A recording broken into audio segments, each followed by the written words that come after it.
Muito bom dia para você, o NE1 está no ar. Vamos começar com imagens ao vivo do Recife. Esse tempo parcialmente nublado, né? O céu com algumas nuvens. A gente observa também o rio Capibaribe, a maré bem sequinha. Olha, de acordo com o clima-tempo, pode chover ainda hoje à tarde, mas uma chuva mais leve aqui na região metropolitana. Quem está no interior vai pegar mais chuva hoje. E bora falar dos assuntos do NE1 de hoje.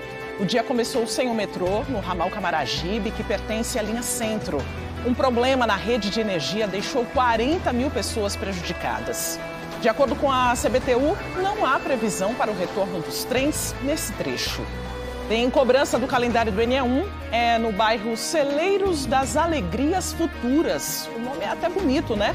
Mas a falta de calçamento na rua Maria Amália Nogueira está deixando um sentimento de tristeza prevalecer por lá. E a gente está acompanhando essa situação desde o ano passado. Outro assunto de hoje é um mutirão de castração que começou hoje no Recife, é de graça e vai atender 33 mil animais. Tem ainda a campanha da fraternidade deste ano. O chamado em 2026 é para reflexão sobre fraternidade e moradia. E a gente explica como você pode exercer na prática o tema. E ainda, tapioca vai bem no café da manhã, no almoço, no jantar, no lanche. Eita, como é versátil! Tem benefícios demais para a saúde e você vai ver como consumir da melhor forma. Tem muito mais nesta edição. Fique com a gente. QR Code do nosso canal Globo na tela. E o caminho você já sabe para participar aqui do NE1 junto com a gente. Agora são 11 horas e 47 minutos. Você está vendo aí imagens ao vivo da estação central do metrô. Nosso cinegrafista Elvis Lopes está circulando pelo terminal. A gente acompanha uma movimentação bem mais tranquila, né? Foi uma manhã de muito perrengue para os passageiros, para as pessoas que dependem do transporte público. Muitas se viraram aí com transporte alternativo logo cedo para seguir para os compromissos. A gente vê poucas pessoas agora na plataforma e desde ontem à noite esse problema está acontecendo, tá? O ramal Camaragibe está parado. As pessoas que utilizam o metrô, tanto em Camaragibe, como quem costuma, por exemplo, pegar o metrô no TIP, o Terminal Integrado de Passageiros, também não consegue. De acordo com a CBTU, os técnicos estão tentando resolver o problema que foi causado por uma falha na rede de energia, naqueles cabos que abastecem os trens. Ainda não há previsão de retorno desse serviço. 40 mil pessoas que usam o ramal Camaragibe todos os dias aí do metrô tiveram uma manhã bem difícil. Essa era a informação que os passageiros recebiam assim que chegavam à estação Joana Bezerra, no Recife. Camaragibe está parado, o Jaboatão está normal, Jaboatão e Cajueiro. Desde ontem à noite, o ramal Camaragibe está paralisado por conta de uma queda da rede aérea, a rede de fios que levam energia para os trens. De acordo com a Companhia Brasileira de Trens Urbanos, a CBTU, o problema impactou em média 40 mil passageiros. Eurides é uma dessas pessoas. Chegou a Joana Bezerra e ficou sabendo que a linha que usa sempre não funcionava. A rotina foi atrapalhada. Você está largando do serviço, né? Qual é a sensação assim, de trabalhar a noite inteira e chegar, tentar ir para casa descansar? Horrível, horrível, porque tô cansada, passo 2 dias no trabalho, tô cansada. É frequente quebrar assim? Sempre. É raro não quebrar. Dona Francisca ficou aflita com a paralisação e precisou buscar outras opções para chegar ao destino que queria. Ela disse, minha filha, tem não, tá com defeito, sei não. E como é que a senhora ficou assim? Aí eu disse, e aí, como é que eu vou descer? Ela disse, você desce lá em Tegipe, mas eu não sei descer lá. Segundo a CBTU, o problema ocorreu entre as estações Camaragibe e Cosme e Damião. Desde ontem à noite, os técnicos trabalham para normalizar o serviço, mas ainda não há previsão de retorno.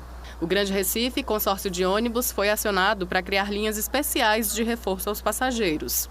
Ativou as linhas TI Camaragibe, TI Tipe e reforçou a Camaragibe Centro. O ramal Jaboatão funciona normalmente com os trens da linha Centro indo da estação Recife para a estação Jaboatão e vice-versa. A linha Sul opera normalmente. Problemas como este são recorrentes. No ano passado, durante pelo menos 17 dias, o sistema metroviário ficou totalmente suspenso, fora as interrupções parciais nas linhas. Valdemir reclamou do serviço. E a situação é essa pra gente, que fica à mercê da espera dele, nem comunicação eles comunicam para dizer o ramal quebrou aí, bota lá embaixo. Mas para que ele vai pegar o Camaragibe? Como é que faz? Enquanto nossa equipe esteve na estação Joana Bezerra, percebemos que o tempo de espera para quem pegava o trem do ramal Jaboatão era de 10 minutos. Edjane precisou mudar a rota para voltar para casa, depois de 2 dias de plantão de trabalho. Eu vou pegar o Jaboatão, vou descer em Cavaleiro e ir andando para cá. Atrapalhou a sua rotina? Atrapalhou muito, porque de Cavaleiro para minha casa é distante um pouquinho. Vai ter que ir caminhando. Exato. Vai aumentar o tempo de volta para cá? É, muito cansada, né? Mas eu não esperava, que eu não sabia. Aumentem muito o tempo de volta para casa, né? Bora usar então o mapa do metrô do Recife? Lilian Oliveira trouxe as informações agora na reportagem. O problema foi entre as estações Cosme Damião e Camaragibe.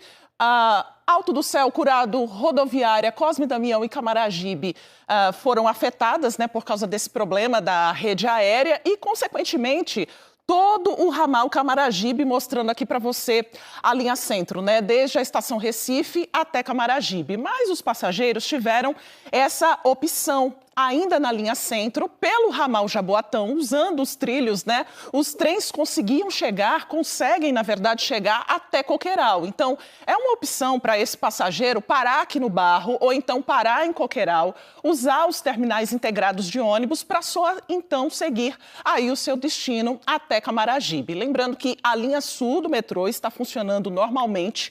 A gente segue aí acompanhando, inclusive, as linhas que foram reforçadas, TI Centro, TI Camaragibe, ou transporte alternativo fica muito mais caro para esse passageiro que, mais uma vez, está enfrentando essa dificuldade com o metrô do Recife. Por enquanto, bora seguir pelo trânsito?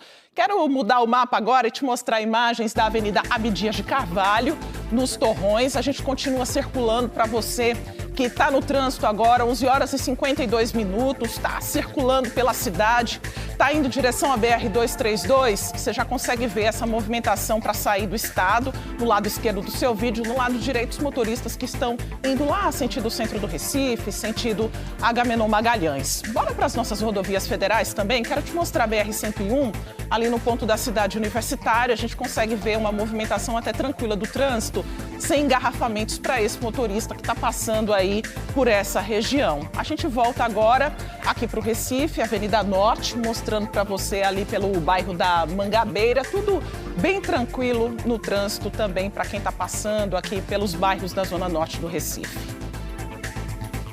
Agora a gente sai do Recife, bora para Camaragibe, o calendário do ENEA1 está no bairro Celeiro das Alegrias Futuras. Moradores reclamam de problemas na rua Maria Amália Nogueira. É falta de calçamento, buraqueira nas ruas, lixo acumulado. Olha, chegou um monte de reclamação para a gente. Por isso que Bruno Fontes está por lá, vem para cá comigo. A gente vai conversar com ele agora. Ele já está batendo um papo com a comunidade, né, Bruno? Vendo a situação de perto. Como é que está aí hoje, hein? Conta para a gente, por favor. Bom dia para você. Oi, Maristela, bom dia para você, bom dia para todo mundo. Eu estou aqui em Camaragibe, o nome do bairro é legal, né? Celeiro das Alegrias Futuras. Fica em Camaragibe, é a rua Maria Amália Nogueira, mas olha só, a diferença entre quando a gente veio antes, em setembro, para cá, praticamente nenhuma. Alguns moradores até relatam que essa situação piorou. Esgoto, água parada, um mau cheiro danado. Estou aqui com o Dai Santos. Também fizemos algumas imagens antes, que são montanhas de lixo. Tanto tem essa responsabilidade, claro, dos moradores, mas principalmente porque nesse trecho não tem calçamento, o acesso é difícil, muito lixo, água acumulada. E por trás, Dai está fazendo essas imagens, por trás tem esses concretos todos que são usados, os moradores disseram, em obras da prefeitura. Veja só, eles precisam de obras, tem um material pertinho ao lado, mas por enquanto esse material vai então para as outras ruas. É difícil, né, Claudemir? Bom dia para vocês todos, obrigado. O sol está forte hoje, né? Está quente demais hoje. Claudemir, você está com o nosso calendário. Isso aí. Teve alguma diferença de setembro, quando a gente veio para cá, porque eles se comprometeram em resolver isso até o dia 2 de fevereiro. Fizeram alguma coisa, a prefeitura veio para cá, bom dia. Bom dia. Até agora só paliativo, né? E a gente quer a obra completa, né? Porque é muito dificultoso para a população dessa região aqui se deslocar, principalmente para nós que somos trabalhadores, para pegar o transporte público, que aqui em frente dessa rua, ela se torna agora uma principal, porque dá acesso diretamente Belmínio Corrêa, né? ao terminal rodoviário, né? O terminal de estação Camaragibe. E também ao novo Atacarejo. Não resolve, né? Não resolve. Tem outros moradores chegando, vocês estão vendo, o NE1 começou, eles estão vendo e outras pessoas estão descendo. Essa rua aqui tem uma parte baixa e uma parte mais alta. E aqui tem Roberto Martins, tem Marcos, tem Luiz, seu Natanael. Os dois que chegaram agora é seu João. João Santos. João Santos, o nome do senhor? Josué. Seu Josué, os dois que chegaram agora, daqui a pouco a gente fala com vocês. Tá ruim o acesso, essa buraqueira, a poeira, como é que está sendo para o senhor? Isso já está ruim há muitos anos e cada vez pior. Quando começa o período de chuva, eu acho que o poder público, a prefeitura em especial, já deveria ter melhorado e ter criado vergonha, na verdade, de ter resolvido esse problema. Porque é uma via de acesso para todos os moradores que vêm aí do celeiro, lá de cima. E até agora a prefeitura só promete. Essas alegrias futuras realmente são futuras. São futuras e um futuro bem distante. Eu moro aqui há mais de 30 anos, 32 anos precisamente, e o progresso está chegando aqui a passo de tartaruga. É muito celeiro da tristeza presente, né? É difícil. Eu, para não ser tão pessimista, já que eu moro aqui, para não usar o termo da tristeza, eu vou dizer celeiro da expectativa, celeiro da ansiedade, celeiro da decepção. O senhor está certíssimo, né? Tem que pensar assim mesmo. Fiquem comigo, vocês, porque agora a gente vai ver uma reportagem que nós fizemos antes aqui para mostrar, gente, que essa cobrança já vem acontecendo desde o ano passado. Esses moradores estão aqui com a gente, são eles que ajudam a gente nessa produção, em fazer essas reportagens. O NE1 sempre está em busca de solução, pressionando o poder público com a ajuda desses moradores. E vamos mostrar então que nós estivemos aqui em setembro do ano passado.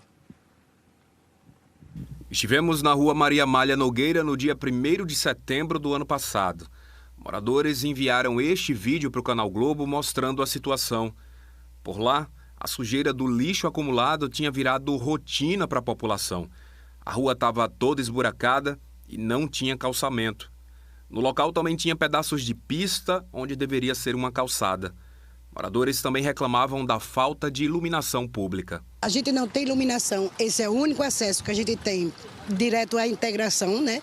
Os trabalhadores que precisam pegar o metrô, o ônibus, o único acesso mais acessível seria esse. E você vê que não é tão longo e que a prefeitura não reage. Eu queria que a pista fosse normal, de pedra, para poder andar e todo mundo ter mais felicidade para poder andar. Não assim, porque quando chove fica esses buracos, aí nessa escuridão não tem como andar. Na época, a prefeitura disse que tinha um projeto de pavimentação que estava na fase de estudo de topografia para a rua Maria Amália Nogueira. E sobre a coleta de lixo, a prefeitura disse que o serviço na comunidade estava sendo feito às segundas, quartas e sextas-feiras. E sobre a falta de iluminação, a prefeitura disse que em até 90 dias a rua seria incluída no cronograma de substituição de luminárias antigas por lâmpadas de LED.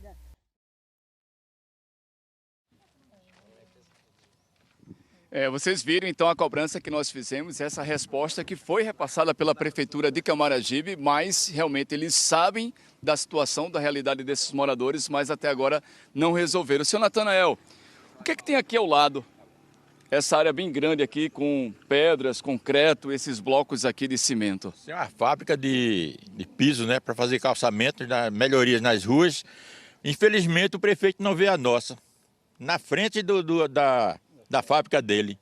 Se ele gastasse, sem ser crítica, prefeito, mas se o senhor gastasse 10% do senhor gastou no carnaval e fizesse benfeitoria para o povo, merecia aplauso. O material das ruas que estão sendo calçadas, esse material sai daqui? Esse material sai daqui. Vocês vão ficar com a gente, tem outros moradores que querem falar. Gente, deixa eu destacar aqui que tem muitas pessoas, daí vai fazer esse movimento, chegando, parando o carro para falar com a gente. Tem essa senhora que chegou, ele também, tem seu Luiz, seu Marcos, Roberto, tem Claudemir. Então daqui a pouco eu vou voltar com vocês vão explicar também outros problemas e a gente vai cobrar mais uma vez uma resposta da prefeitura, tá certo? É isso, Maristela, daqui a pouco eu volto com os moradores. É isso, Bruno. Só sabe quem passa, quem mora, né? Ouvindo esses moradores, a gente consegue ter uma mínima dimensão do que eles passam todos os dias, mas a rotina é muito difícil, né? Muita sujeira, muitos buracos, todas as reclamações que eles apresentaram no União de hoje. Claro que a gente segue de olho, segue fazendo a cobrança. Daqui a pouco o Bruno Fontes está de volta. Obrigada por enquanto. Vamos falar agora sobre direito à habitação. Vem para cá comigo. O que acontece quando a pessoa mora em um imóvel em nome do companheiro ou companheira e fica viúva ou viúvo? Ela pode continuar morando no local por quanto tempo? E se a relação for de união estável, hein? Por isso que Lilian Oliveira já está aqui na nossa tela. Ela está com um advogado neste momento para tirar todas as dúvidas sobre esse assunto, né, Lilian? Porque às vezes tem filhos envolvidos, né? Filhos de um primeiro casamento. E aí, o apartamento ou a casa é do viúvo ou da viúva ou pertence à família? Boa tarde para você. Oi, Maristela, boa tarde para você e para todo mundo que nos acompanha. Nós convidamos o Dr. Bruno Xavier, ele é presidente da Comissão de Direito Sucessório da OAB de Pernambuco, para falar sobre esse assunto. Então, doutor, boa tarde. Gostaria que o senhor explicasse o que é esse direito de habitação e quando ele passa a valer. Boa tarde, Lilian. Boa tarde, Maristela. Bem, esse direito de habitação, na verdade, ele advém de um direito social da Constituição, que é o direito de moradia. É o direito do viúvo ou da viúva continuar residindo no imóvel familiar em caso de falecimento do cônjuge ou do companheiro. Isso acontece nos casamentos formais, união estável também configura esse direito, ou se eles não tinham nenhum tipo de documento que comprovasse, mas ainda viviam juntos? Veja, esse direito ele pode ser reclamado tanto pelo cônjuge, aquele que foi casado, tá, hoje na condição de viúvo, quanto pelo companheiro ou pela companheira. A nossa Constituição Federal ela igualou o casamento à união estável e aqueles que não tinham nenhum tipo de documento que provasse a união estável, eles podem ingressar com o pedido de união estável pós-morte e aí, comprovada a união estável, reclamar o direito real de habitação. Doutor, e quando há filhos envolvidos, herdeiros, né, no caso, como é que fica? Eles podem reclamar essa casa, podem pedir para o cônjuge se retirar? Bem, ela faz parte da herança, então a propriedade ela vai ser dividida entre os herdeiros, mas eles não podem retirar o cônjuge sobrevivente, eles não podem retirar o companheiro sobrevivente dessa casa. Essa casa até pode ser objeto de negociação, mas ela só podem reclamar o direito de habitar nela depois que o viúvo ou a viúva vier a falecer. Doutor, e se a pessoa, o cônjuge que sobreviveu, decide iniciar um novo relacionamento, ela pode continuar vivendo na casa ou isso afeta esse direito? Não afeta o direito, ela pode continuar vivendo na casa, então não há nada na lei que proíba o cônjuge ou o companheiro sobrevivente de ter uma nova relação, certo? O que não pode é ele adquirir outro imóvel com o intuito de moradia. Então, aquele imóvel ele tem que ser o único com o intuito de moradia. Então, se a pessoa tem um outro imóvel, ela não pode continuar na casa em que já estava, é isso? Se o outro imóvel ele tiver por objeto a moradia, ela não pode continuar. Agora, se for um imóvel, por exemplo, utilizado para estacionamento, utilizado para comércio, isso não se confunde. O que não pode é ser outro imóvel a título de moradia. Doutor, muita gente acha que quando o seu parceiro ou a parceira morre, a casa já passa automaticamente para o nome do cônjuge, né? Então, na prática, não é bem isso que acontece. Não é bem isso que acontece. Deve passar por um processo de inventário, ser realizada a partilha. E aí, no momento da partilha, se verifica quais são os herdeiros que vão receber aquele patrimônio, ou seja, no caso, o imóvel, a casa. O cônjuge ou o companheiro que tiver o direito real de habitação reclama isso no inventário e deve registrar esse direito na matrícula do imóvel, inclusive, para que haja a publicidade em relação a terceiros. Caso haja conflito entre os herdeiros e a pessoa que ficou na casa, essa pessoa pode ser retirada da casa e o processo correr e só depois do final é que fica decidido ou não? Não, havendo o direito real de habitação, ela não pode ser retirada do imóvel. Esse direito é um direito vitalício que acompanha o sobrevivente desde o momento do falecimento do autor da herança, ou seja, daquele que morreu e deixou, né, o viúvo ou a viúva, e acompanha até o falecimento desse que está exercendo o direito real de habitação. Doutor, muito obrigada pelas informações. Bruno Xavier é presidente da Comissão de Direito Sucessório da OAB de Pernambuco. Maristela, volto contigo. Então, para quem está nesse processo, né, Lília, infelizmente, pelo falecimento de um ente querido, né, está aí nesse processo de inventário, todas essas informações importantíssimas aí que Lília Oliveira passou com a ajuda do nosso entrevistado, advogado, você pode rever tudo daqui a pouquinho no Globoplay se você ficou com alguma dúvida. Obrigada, Lília, pelas informações. A seguir, a gente fala sobre a campanha da fraternidade deste ano. Eleitores com pendência junto à Justiça Eleitoral precisam se organizar para resolver. O prazo termina em maio e tem mutirão de castração no estado para atender 33 mil animais. A cirurgia será de graça. A gente explica como participar. E ainda, bora saber tudo sobre ela? A tapioca. Presente nos cardápios de restaurantes, ela reina também em muitas casas. Tem benefícios para a saúde e a forma correta de consumi-la. O NA1 volta já, agora 12:06.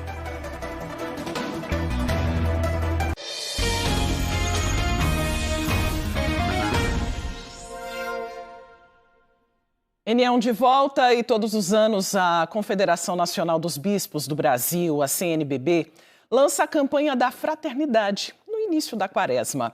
É um chamado aos cristãos católicos para a reflexão sobre temas de relevância para a sociedade. Este ano, o tema da campanha é Fraternidade e Moradia. Projetos da Arquidiocese de Olinda e Recife mostram, na prática, como é possível exercer esse chamado todos os dias. Aqui, na Casa do Pão, a solidariedade é servida todos os dias, por meio do alimento. Para quem vive em situação de rua e enfrenta a vulnerabilidade bem de perto, o local traz conforto e acolhimento. Nesta quarta-feira de cinzas, a Igreja Católica iniciou a Quaresma, um período de 40 dias que antecede a Páscoa. Tempo de jejum, oração e penitência, mas também de olhar para o outro e transformar a fé em ação concreta. E é nesse período que a Igreja realiza a campanha da fraternidade. Em 2026, o tema é Fraternidade e Moradia, um convite a olhar para quem ainda vive sem um lar digno. Na prática, esse chamado se traduz em ações como as da Casa do Pão, um espaço mantido pela Arquidiocese de Olinda e Recife, que acolhe pessoas em situação de rua e oferece mais do que uma refeição. Jesus fazia parte de uma comunidade muito simples. Ele esteve junto dos mais pobres, dos mais vulneráveis. Jesus, de alguma forma, foi sem teto, porque quando ele estava no ventre de sua mãe em Belém, ele não tinha onde nascer. Então, nós estamos com essa parcela da população que também não tem onde morar. Nosso desejo é que a casa conecte essas pessoas com a sua família, elas possam retornar. Por isso, nós temos vários projetos, não somente a entrega de alimentos, mas parcerias com a justiça, parcerias de saúde, parcerias outras que vão levando as pessoas a ter um lugar digno, voltar para a sua casa. A pastoral do povo da rua, que é vinculada à Arquidiocese de Olinda e Recife, também faz um trabalho fraterno o ano todo. Aqui, na Rua da Conceição, no bairro da Boa Vista, pessoas que não têm onde morar são acolhidas e recebem informações e afeto dos voluntários. Todos aqui são voluntários. Hoje, cerca de 15 ajudam nas atividades. A pastoral vai completar 15 anos de existência e realiza ações como rodas de conversas, visitas na rua, além de manter 2 ateliês de costura e de confecção de sandálias que dão também qualificação profissional às pessoas sem teto. Nós temos as visitas, onde nós saímos ao encontro deles, partilhamos, vivenciamos. Às vezes tomamos café com eles na rua, no local onde eles estão inseridos, né? Naquele bairro ou rua. Nós paramos, ouvimos, estamos ali fazendo a nossa quaresma junto com eles. Alain Felipe já viveu por quase 8 anos nas ruas e recebeu apoio da pastoral. Fiquei como um andarilho mesmo pela rua, cheguei até o Imperador. Do Imperador teve um amigo que já participava dessa roda de conversa aqui e me trouxe até aqui. E daí em diante eu sempre gostei do acolhimento deles, que é um acolhimento mesmo fraterno mesmo, um acolhimento de escuta. Aí o que acontece? Daí em diante eu comecei a participar de todos os serviços. Dona Socorro foi uma das fundadoras da Pastoral, está aqui desde o começo e acredita na missão fraterna, que é cuidar e estender a mão para quem precisa recomeçar. A gente tem muitos depoimentos deles dizendo que são invisíveis. E a Pastoral acolhe, não escolhe pessoas, nem raça, nem sexo, nada. Então aqui todos são acolhidos, são bem-vindos e são como filhos. Muitos me chamam de mãe. As mulheres têm pior qualidade de sono em relação aos homens no Brasil. É o que mostra uma pesquisa apresentada pelo Ministério da Saúde. Nós separamos aqui na nossa tela alguns números para você. 833.217 mulheres com 18 anos ou mais foram entrevistadas em todo o país em 2025 e perguntadas sobre tabagismo, obesidade, bebidas alcoólicas e outros temas ligados à saúde em geral. No quesito sono, em 18 capitais e o Distrito Federal, a frequência de adultos com duração curta de sono foi maior no sexo feminino, 21,3% em relação ao masculino, 18,9%. O Recife está entre essas capitais com um dos índices mais altos de adultos que dormem menos de 6 horas por noite. Em todo o país, 36,2% das mulheres disseram que têm insônia contra 26,2% dos homens. Por isso que nós convidamos Daniele Clímaco, ela é médica especialista em sono. Doutora Daniele, muito obrigada por sua participação aqui ao vivo, prazer todo nosso. Pode ficar à vontade aqui na nossa sala, nós trouxemos esses números iniciais dessa pesquisa que foi apresentada pelo Ministério da Saúde, referente ao ano de 2025. O que faz, então, a mulher dormir pouco e pior? Nossa, é uma série de fatores. Primeiro, obrigado pela oportunidade. E é de extrema relevância quando a gente traz a público esses dados, né? Porque a partir de dados e tão relevantes para a saúde da população é que a gente pode tomar ações, tanto ações a nível de saúde pública, né? Quanto ações individuais, né? Então, eu acho que para quem nos escuta agora, o saber o porquê disso. A mulher, ao longo da vida, enfrenta aí principalmente alterações hormonais, né? Menstruação, gestação, mas também alterações do ponto de vista psicossocial. Então, essas variações hormonais, elas podem ter um impacto maior em uma fase da vida. E essa fase da vida da mulher adulta e chegando aí nessa fase aí de menopausa. Então, a parte hormonal, ela sempre vai ter, sim, um impacto na saúde da mulher. Acaba dando um sono mais picotado, né, porque os hormônios femininos ajudam tanto no início do sono como na manutenção de sono. Então, quando essas variações hormonais ocorrem, há uma facilidade para que esse sono fique fragmentado ou picotado. Então, isso é importante. Ou seja, dormir mal para homens e mulheres, isso tem diferença? O impacto na saúde é diferente? É diferente, porque além disso, tem, como eu falei, né, a questão psicossocial ou a soma de papéis, vamos dizer assim, né? A mulher hoje, além da maternidade, filhos, trabalho, estudo, então ela pode estar aí somando vários papéis e não estar fazendo o que aí a gente pode começar a falar um pouco, a gestão, né? A gestão do cansaço, ou do estresse ou do resultado desses múltiplos papéis, entendendo a mulher nesse papel aí também, né, nesse papel que os hormônios trazem.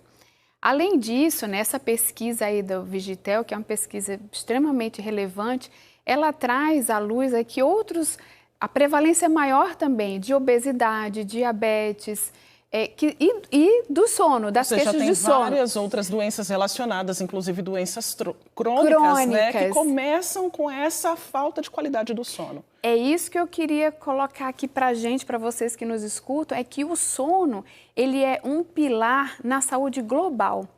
O dormir bem vai facilitar controle de diabetes, de níveis pressóricos, de você ter melhor resposta em relação a estratégias nutricionais, então controle de peso.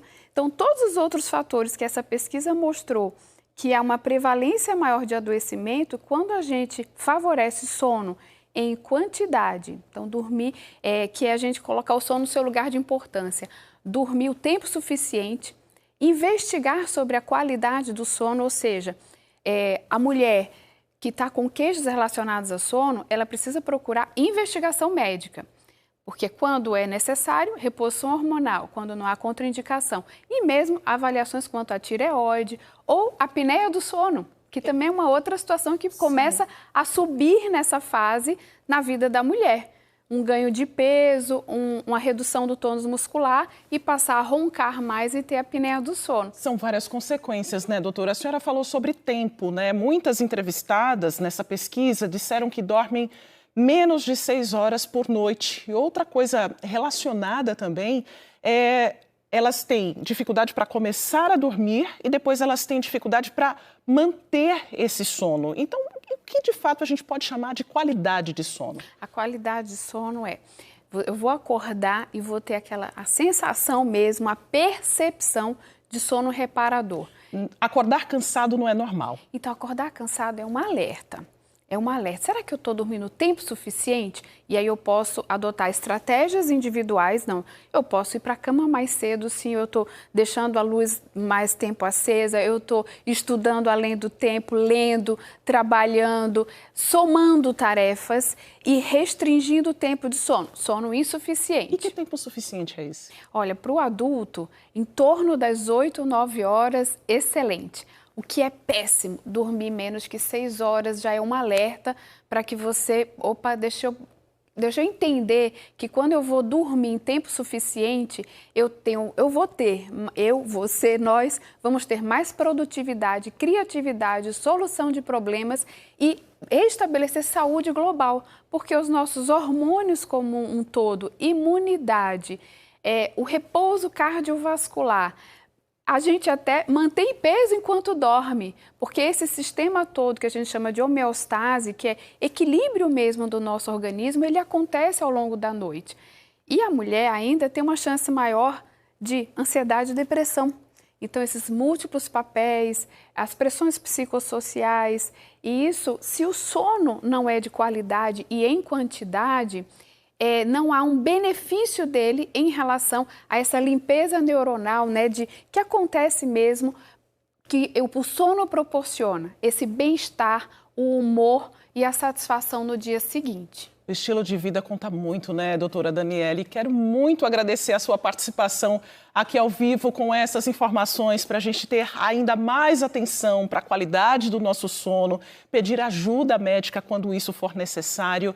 E que todos tenhamos, né, boas noites de sono, de relaxamento, para que a gente possa cumprir as nossas atividades no dia seguinte. Doutora Daniele, muito obrigada. Uma ótima tarde. Eu agradeço e que tenha aí uma boa noite de sono em breve. Agora a gente volta para Camaragibe. Tem cobrança do calendário do ENEA1 no bairro Celeiro das Alegrias Futuras. É sobre falta de calçamento, buraqueira nas ruas, lixo acumulado. Na rua Maria Amélia Nogueira, Bruno Fontes continua por lá. E a gente quer saber, Bruno, se a gente já tem uma resposta para os moradores aí sobre todas essas situações que eles contaram para a gente. Fazer um comentário aqui, viu, Maristela? Quem não está dormindo bem aqui, quem não tem essa noite boa de sono, são esses moradores, porque aqui quando fica escuro, eles temem. Daqui a pouco eu vou explicar também essas histórias aqui de violência, né? Do medo mesmo em passar aqui por esta rua. Sobre a resposta, eu estava falando para eles, chegou agora há pouco, recebi de Francisco Guerra, que é nosso editor, porque ele estava tentando falar com a prefeitura. E a prefeitura de Camaragibe disse isso aqui, ó. Eles disseram que por causa do encerramento do carnaval, não tiveram expediente hoje. Então não responderam para a gente, não passaram essa resposta para vocês. E o 20º Batalhão, Polícia Militar, por causa da insegurança, eles disseram que a comunidade está sendo atendida sim, por meio de alguns veículos e também de motos, né? Carros e motos aqui nesse local. Quero saber de vocês, primeiro a senhora que estava balançando a cabeça aqui, quando vocês escutam, como é o nome da senhora? Isla. Uma resposta como essa da prefeitura, não está tendo expediente hoje por causa do encerramento do carnaval, o que é que vocês sentem com isso? Até porque eles já sabem dessa realidade de vocês? Eu sinto a falta de respeito com a comunidade em si, porque independente se teve o carnaval, se eles estão de recesso, mas tem que ter uma resposta da prefeitura. Eu acho isso inadmissível para a gente, como morador. E eles prometeram, né? E prometeram. Até o dia 2 de setembro, 2 de fevereiro ia resolver. Isabelita, por favor, Valentina, tu apareceu na reportagem no início. Bom te ver agora que tu chegou, certo? A rua. Como é que tá, Valentina? A rua, quando a gente chega da igreja, fica tudo escuro aqui. Principalmente eu fico com medo para não pisar em lama, porque mela meu pé todinho. Mamãe fica preocupada, né? A Valentina preocupada, claro, em sujar os pezinhos. E a senhora também com a violência em passar por aqui quando volta da igreja. Boa tarde para a senhora. Boa tarde. Realmente, né? Fica muito escuro, a violência está muito grande aqui, não tem iluminação nenhuma. Quando dá umas 5h30, 6 horas, não tem luz nenhuma. João, você representa aqui o pessoal. Valentina, marca então aqui. João, a gente vai voltar para cobrar, tá? Com certeza. Viu? Com certeza. E ela escolheu aqui a data do dia 19 de março. Vocês todos, pessoal, todos são contemplados aqui, viu? E que a gente consiga realmente esse calçamento e essa coleta. Roberto, muito obrigado também, Roberto Martins. É isso, gente, é muito lixo, muito mato e também não tem iluminação pública nesse trecho aqui da rua Maria Amélia Nogueira. Eu volto com você, Maristela. Calendário marcado, a gente vai seguir firme nessa cobrança. E olha, quem tem pendências no título de eleitor tem até o dia 6 de maio para resolver. É preciso agendar esse atendimento, tá? Quem explica pra gente é Lilian Oliveira. Lilian. Maristela, nós estamos na Central de Atendimento ao Eleitor, que fica no Forte das 5 Pontas. Aqui comigo está Orson Lemos, que é diretor-geral do TRE, para falar sobre esses prazos, principalmente esse prazo até o dia 6 de maio, onde os eleitores que têm que regularizar o título ou tirar a biometria têm até esse dia para fazer isso. Orson, muito boa tarde, obrigada por ter vindo falar conosco. Então, quem precisa realmente regularizar? São muitas pessoas, né? Sim, boa tarde. Nós temos 2 grupos de pessoas. Que é aquele jovem primeiro título, em que ele agora passou no Enem, está em busca de empregos, e ele só vai conseguir isso se tiver o título. Então, esse é um primeiro grupo. 6 de maio fecha. O segundo é aquele pessoal que tirou o título em 2020, 21, 22, 23 pela internet e não fez biometria. Temos ainda 800 mil pernambucanos, dá 11,30% de eleitores, e é esse público que eu estou querendo que ele venha. Venha renovar seu título através da biometria. Você vai tirar a fotografia digital, a assinatura digital e a impressão dos seus 10 dedos. Com isso, vai tornar mais segura a eleição e mais ágil diante de uma eleição que vamos ter aí com 6 votos e poderá demorar bastante na identificação. Com a biometria, colocou o dedo, reconheceu, nem a assinatura tem. Então, essa é a oportunidade. Então, a oportunidade é muito importante para isso. Os eleitores têm que entender que a biometria é segura, rápido e ainda agiliza o benefício social. E essa atualização precisa ser feita aqui na central de atendimento? Tem outros pontos ou ela pode ser feita de forma online também? Em Pernambuco, nós temos mais de 100 locais de atendimento. Aqui em Recife, nós só temos a Recife e o Shopping Rio Mar, mas nós temos o Shopping Tacarola, nós temos interior, a maioria das cidades tem. É preciso agendar. Você tem 2 formas de agendar. A primeira delas sempre é através do nosso sistema de atendimento, www.tre-pe.jus.br. Entrou lá, agendamento, você escolhe dia, hora e local. Por que o local? Você não precisa ser eleitor de Recife para ser atendido. Qualquer cidade, eleitor de pernambucano, entrou, ele é atendido como se lá morasse. Se de Petrolina está visitando Recife, pode fazer biometria. Ou o contrário, eu estou de Recife passando em Caruaru, também posso entrar atender. Nós não estamos atendendo por encaixe. Mas, na verdade, se você chegar e quiser esperar, se alguém faltar, nós estamos colocando aquela pessoa que está na fila para entrar. Importante, mutirão dia 26, 27, 28, com horário estendido até às 16 horas, e, inclusive, no sábado vamos lhe atender. Orson, só para a gente fechar, você falou disso, de estar em uma cidade, mas de repente você não reside lá. Para quem quer fazer essa troca de domicílio também, para poder votar no lugar onde ela está, ela tem até quando para fazer isso? Bem, A votação é no local que você mora. É uma eleição geral, você tem que votar lá. Então, até dia 6 de maio, a transferência do local de votação, ela será efetuada em qualquer um dos nossos atendimentos, postos que eu falei. Você pode alistamento eleitoral, atualização da biometria e também você poderá fazer a transferência eleitoral. 6 de maio, prazo máximo do Tribunal Superior Eleitoral. Orson, muito obrigada, pelas orientações. Orson Lemos é diretor-geral do TRE e essa entrevista vai ficar no G1 e no Globoplay para quem quiser reassistir, anotar o telefone, o site para poder fazer essa atualização. Lembrando que o prazo é até o dia 6 de maio. Maristela. Atenção a esse prazo, né, Lilian, para não deixar aí para a última hora, enfrentar longas filas e problemas aí nesse prazo final. A Prefeitura de Olinda anunciou hoje que quer atualizar um termo de ajustamento de conduta firmado em 2017 com o Ministério Público e a Secretaria Estadual de Defesa Social. Esse termo busca resolver questões de segurança, como um problema antigo percebido de novo no Carnaval deste ano: as brigas de torcidas organizadas durante os desfiles no sítio histórico. Camila Torres acompanhou o evento, que apresentou um balanço do carnaval na cidade e traz os detalhes. Hora de avaliar o que foi planejado, ver o que realmente foi bom e o que pode ser diferente para o próximo carnaval. Eu vou conversar agora com Marlon Oliveira, ele que é secretário de comunicação da Prefeitura de Olinda. O que os números mostram, Marlon? Boa tarde. Boa tarde, Camila. Boa tarde, telespectadores. Os números mostram um carnaval aprovado por 90% da população, dos foliões, de cerca de 4 milhões, na verdade mais de 4 milhões de foliões e turistas que estiveram aqui nas Joadeiras. Movimentação na economia de 1,5 bilhão, isso para Pix e cartão de crédito. Então, realmente condice com os números que a gente já estava esperando e foi realmente mais uma movimentação grande para empreendedores. É importante falar que esse número é para empreendedores. Secretário, com relação aos blocos que circularam pelas ladeiras e que estavam, de alguma forma, relacionados a torcidas organizadas, houve também reclamação de confusões dentro desses blocos. Como é que a Prefeitura está avaliando esse tipo de situação? Na verdade, vai acontecer um termo de ajustamento de conduta em parceria com o Ministério Público e a SDS para discutir a participação de torcidas nos próximos anos.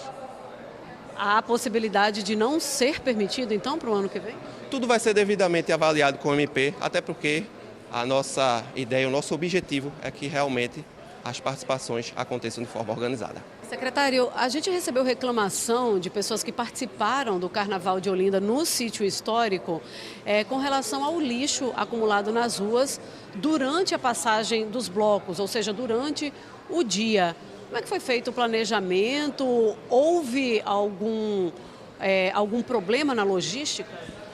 Na verdade, a gente tinha uma equipe de 400 profissionais atuando na limpeza, isso manhã, tarde e noite. Ao mesmo tempo, espalhamos 180 tonéis para poder ajudar naquela retirada de lixo. Então, assim que havia uma pausa, a equipe da limpeza vinha com a maior participação para poder fazer a devida remoção do lixo e atuar realmente de forma rápida.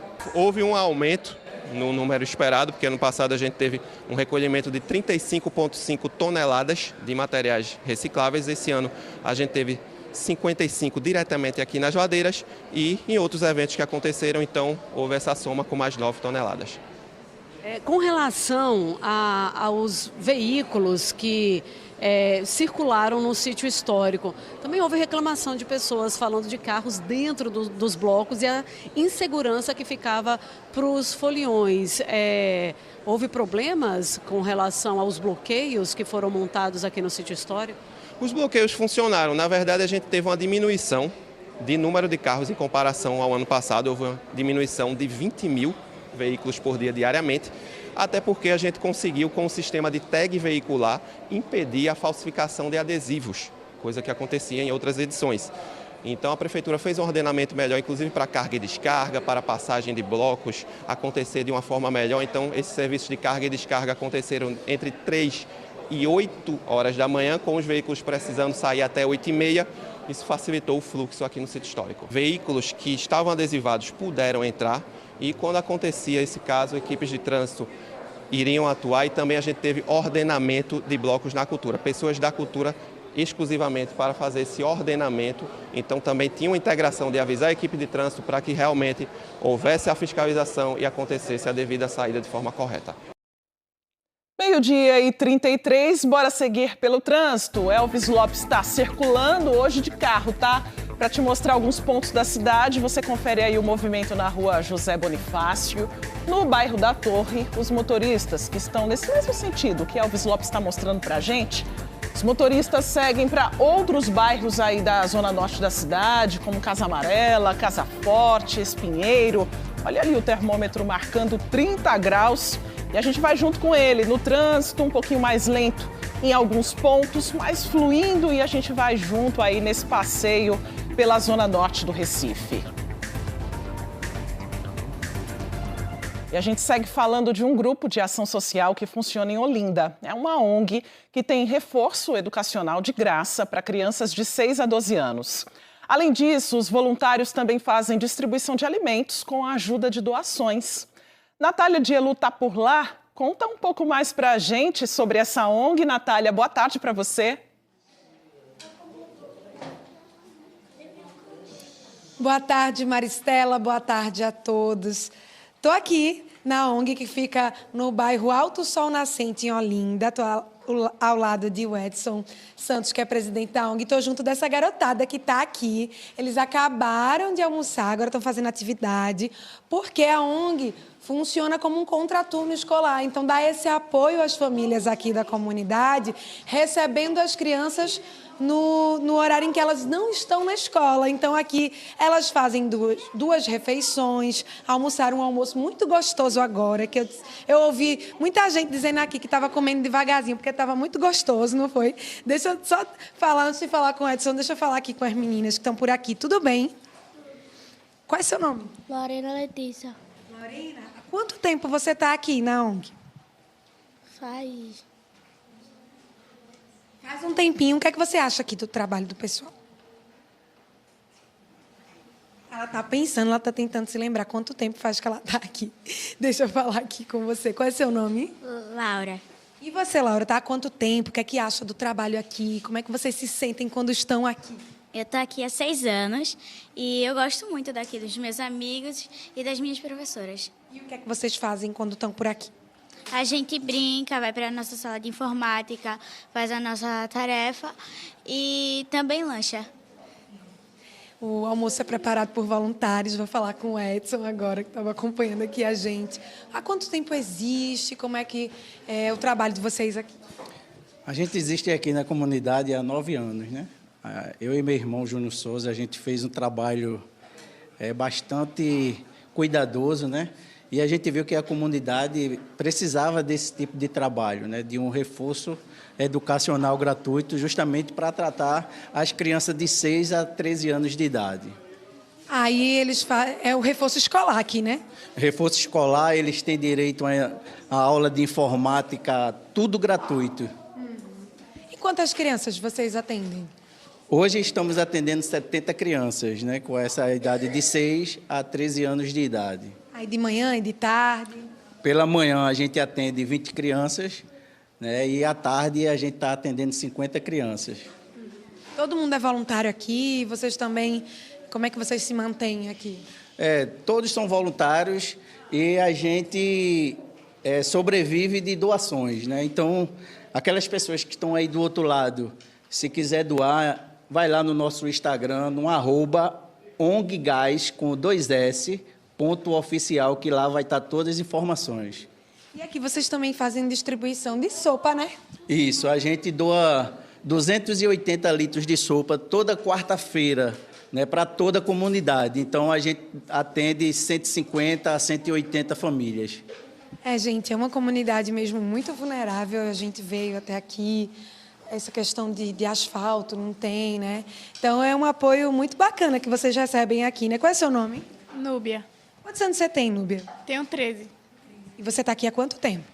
Parece que eu estou aqui há 6 anos também. 6 anos também. E você vem nesse horário da manhã, é um reforço escolar, te ajuda também na escola? Sim, me ajuda muito. Me ajuda muito na escrita, na leitura. Muitas vezes eu amo muito essa ONG, eu amo o tio Edson, amo as professoras. Certo, gente. Muito obrigada, viu, Edson? Parabéns pelo trabalho de vocês aqui no Alto Sol Nascente, em Olinda. 70 crianças assistidas nesse contraturno escolar, né? Que sobrevive por doações.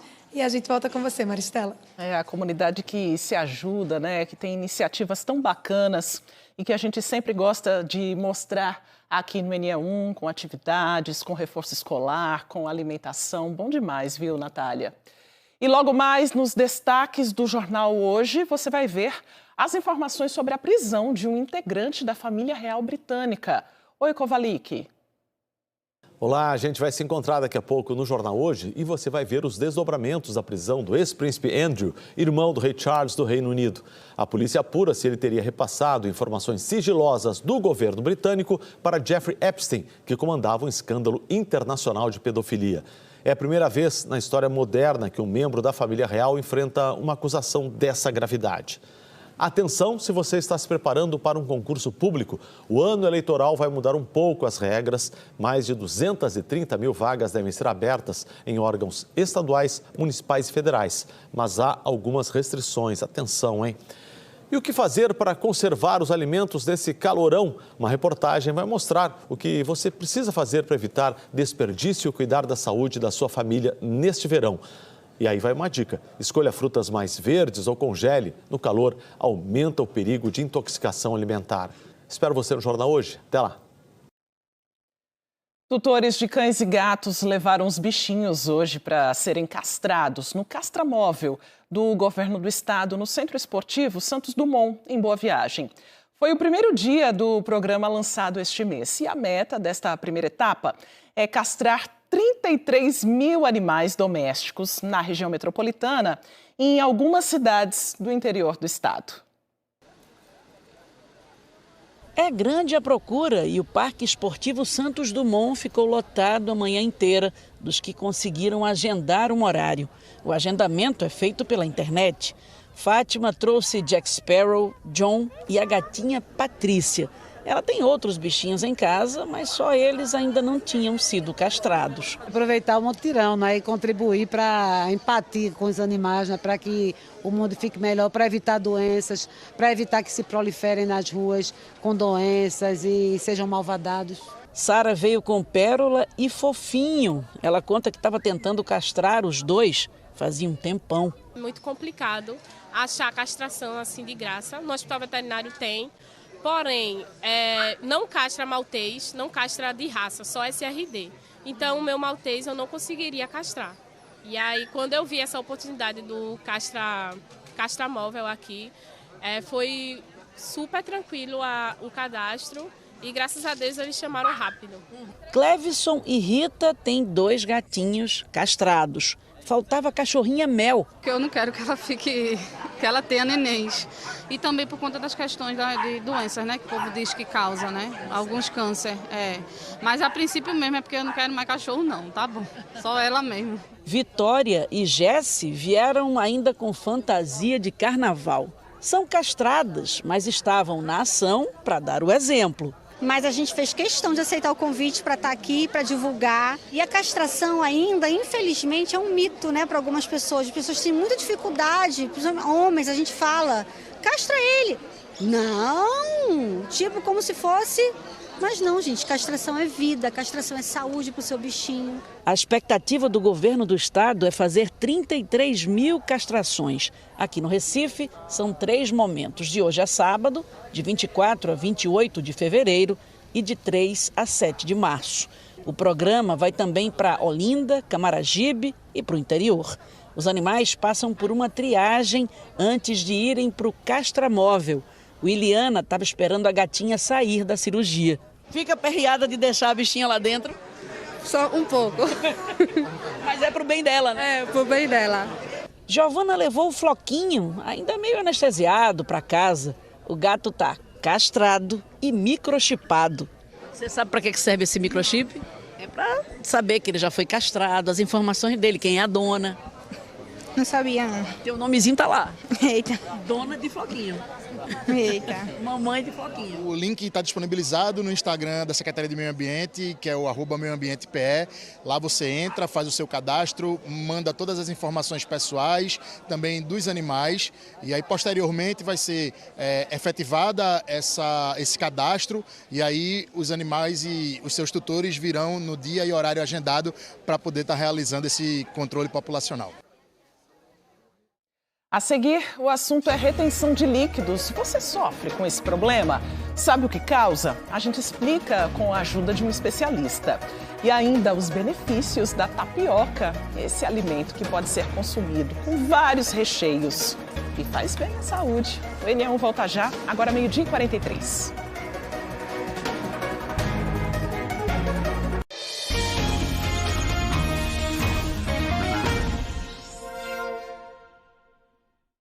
Representantes do governo do estado se reuniram esta manhã para fazer um balanço do carnaval aqui em Pernambuco. Daniele Fonseca acompanhou e tem as informações. Aqui no estado, durante o carnaval deste ano, 97% das contratações foram de artistas pernambucanos. O investimento foi de 95 milhões de reais. Hoje, durante a divulgação dos dados e números da festa, teve destaque para a descentralização da folia, que aconteceu em várias cidades do estado de Pernambuco, e a redução no número de ocorrências policiais.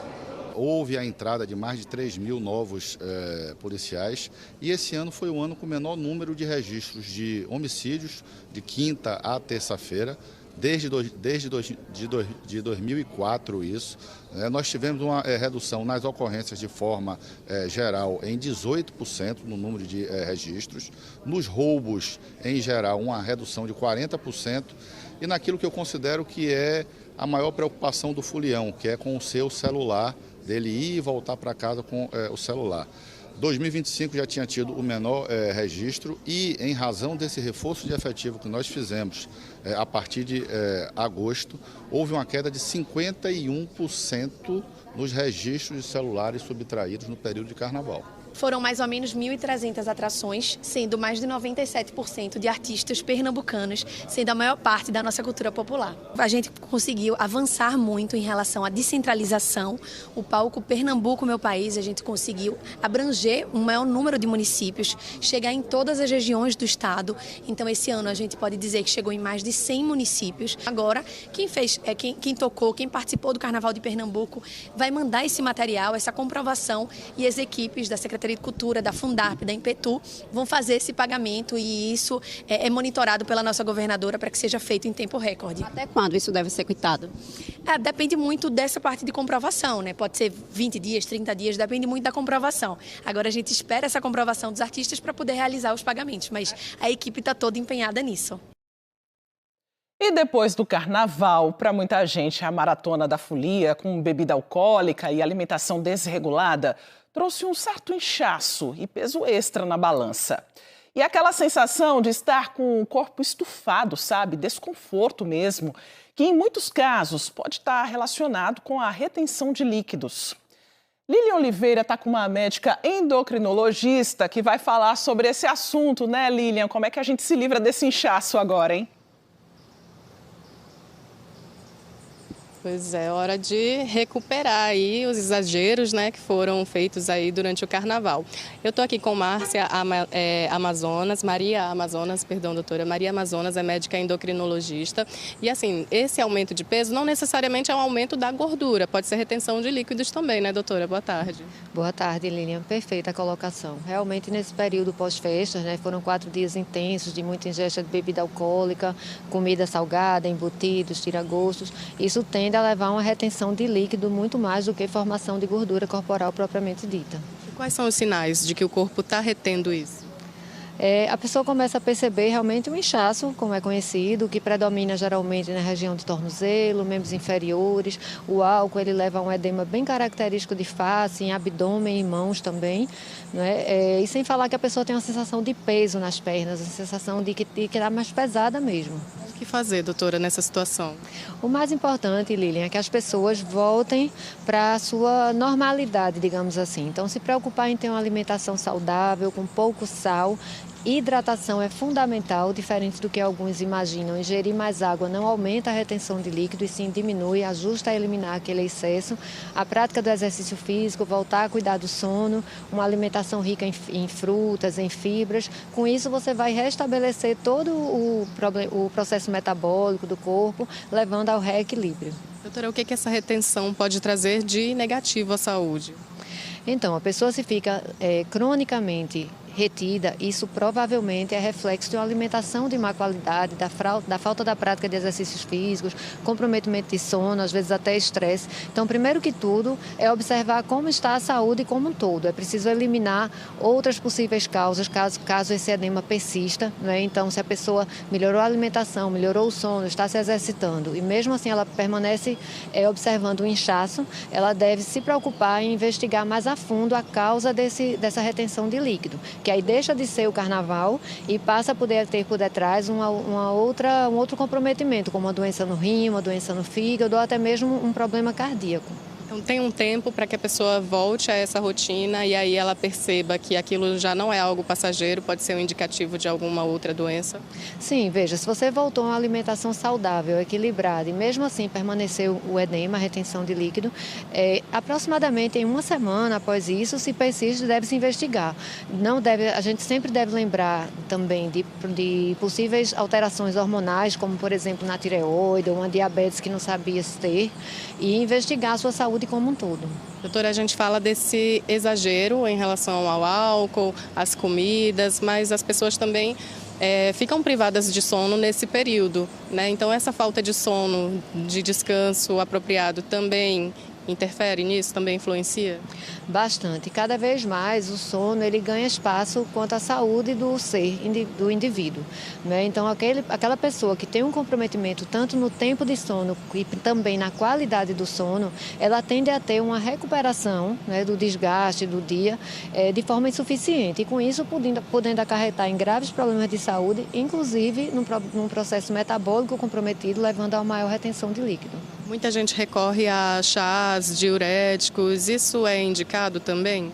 Não, isso não é indicado, inclusive foi muito bom a sua pontuação, né? A gente vê que as pessoas, até querendo emagrecer, buscam o uso de diuréticos e de doses excessivas de chá.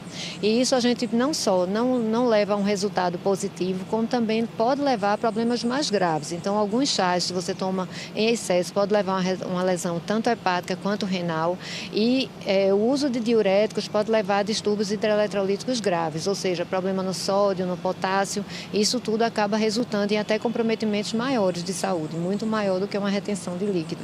Doutora, vamos só fazer um resumão então para quem está acompanhando e também para quem chegou agora sobre a retenção de líquidos, quais são as dicas principais? Voltar a uma rotina saudável, cuidar da alimentação, a prática do exercício físico e um sono de qualidade. Muito obrigada pelas informações. Maria Amazonas é médica endocrinologista e nutróloga também, né? Muito obrigada pela participação. Maristela. A alimentação é chave para tudo, né, Lilian? Muito obrigada pelas informações. Agradeço também a doutora Maria. No café da manhã, no lanche, no jantar, a tapioca é uma queridinha do nordestino. Alimento de simples preparo, fonte de energia, de fácil digestão e uma aliada na dieta de quem deseja ganhar massa muscular. Uma tapioca bem recheada pode ser até uma refeição. Nos boxes em frente ao mercado da Encruzilhada, zona norte do Recife, encontramos goma artesanal para tapioca sendo vendida a granel. Este pacote com meio quilo custa R$ 6,00. Nesta loja, que fica na parte interna, o saco com 1 quilo da industrializada sai a R$ 8,50.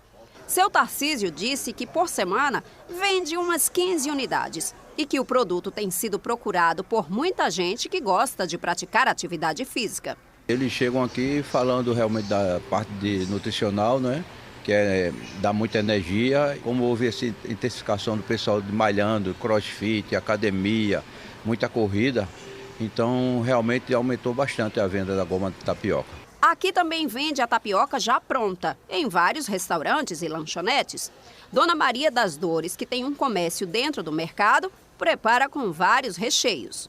Charque, frango, coco, queijo, calabresa, também sai a rendada, doce de leite e leite condensado. Os preços variam entre R$ 5,00 até R$ 12,00, dependendo dos ingredientes. A comerciante contou que é apaixonada pelo que faz. Eu amo fazer tapioca. Eu vi a minha mãe fazer, outras pessoas fazer, aprendi e eu gosto de fazer. Penso que eu gosto mesmo. Tapioca é uma das comidas preferidas de Dalila. Ela falou que ela mesma é quem faz em casa.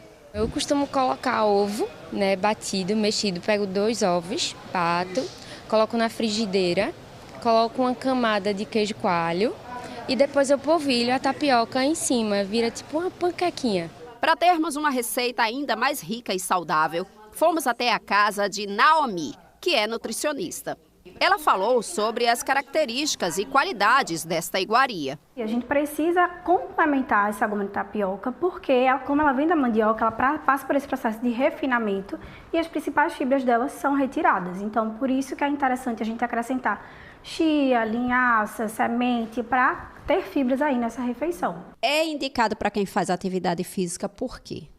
É super indicado, é um ótimo aliado, principalmente para aquelas pessoas que estão buscando ganhar massa muscular, porque em pouca quantidade de goma a gente tem mais calorias, que geralmente as pessoas que fazem atividade física que querem ganhar massa muscular precisam comer um pouco mais. Para uma opção de preparo, separou os ingredientes. Na massa usaremos 2 colheres de sopa de goma de tapioca, 1 colher de sopa de semente de abóbora e de pepita de girassol misturadas e 1 pitada de sal. Para o recheio, 2 colheres de sopa de frango temperado, cozido e desfiado e 1 colher de sopa de creme de ricota ou de requeijão. Vamos ao preparo? Começa pela massa. Primeiro a gente precisa ligar o fogo bem baixinho, só para torrar as sementes. E antes de colocar as sementes, a gente coloca um fiozinho de azeite na frigideira e pincela esse azeite na frigideira, espalhando bem. A gente vem agora com as sementes. E a gente coloca aqui a quantidade da goma de tapioca, forrando essas sementes. Depois acrescenta a pitada de sal. Na sequência, vai observando que a massa começa a ganhar firmeza. Isso não passa de 2 minutos, é tempo de apagar o fogo. O recheio pode ser feito já no prato, onde a tapioca será servida. Colocar o creme de ricota light, coloca numa bandinha, espalha. E agora a gente vem com o frango desfiado e coloca por cima do creme de ricota. E agora fecha a nossa tapioca. Dependendo do tipo do recheio, pode até ficar como uma refeição. Ela pode substituir uma refeição se ela for completa, a gente colocando fibras e proteína também recheando ela, que é o maior erro das pessoas, é consumir tapioca só com a manteiguinha ou com o queijo. E aí não dá pra gente fazer uma refeição completa apenas com isso, mas colocando recheio, dá sim. Eita, que deu até fome, é uma delícia mesmo e super saudável. Tá almoçando com a gente? Agradeço demais a sua companhia e participação. O NE1 volta amanhã e você, claro, pode rever e compartilhar as reportagens a qualquer hora no Globoplay. Uma ótima tarde para você. Fique agora com o Globo Esporte.